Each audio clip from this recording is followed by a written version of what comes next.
Marcus Davenport is not happy with his new Arizona driver's license, which is also a Real ID card, meeting federally required security standards. The Glendale man recently flew to North Carolina for a family emergency, but says he couldn't get a car because all the rental car companies wouldn't accept his ID. They have a system, they put the card in, green is good, red is bad.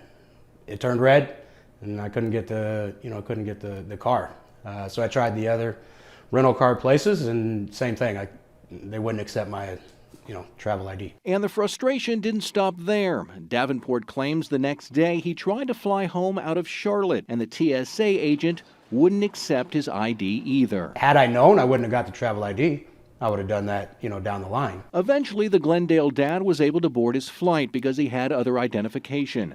But he wonders if the same thing is happening to other travelers. Travel ID in Arizona. Bill Lamoureux with Arizona's Department of Transportation tells us they've issued close to 300,000 new driver's licenses and Real ID cards since the rollout started last month, and they have not had any widespread issues or complaints. I've even heard from coworkers and friends that have the new ID and have used it to get out of TSA here in Phoenix and get back home, so obviously it worked for them. So I'm not hearing of any significant issues. Arizona's family has also been contacted by two different viewers who complained that the IDs have not been accepted at local bars and sports books.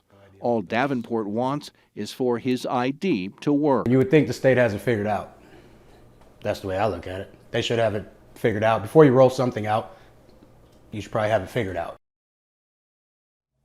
Just a short time ago, we received this statement from the TSA. It said TSA is aware that there was a recent change in the design of the Arizona driver's licenses. We want to assure all travelers that TSA has multiple methods to verify the photo ID presented by a traveler. No traveler will be denied entrance into the security checkpoint as long as they have a valid photo ID and boarding pass. So what happened to the Glendale dad and his ID?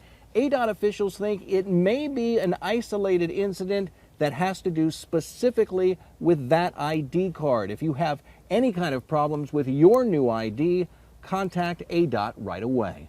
Jason Berry for Arizona's Family.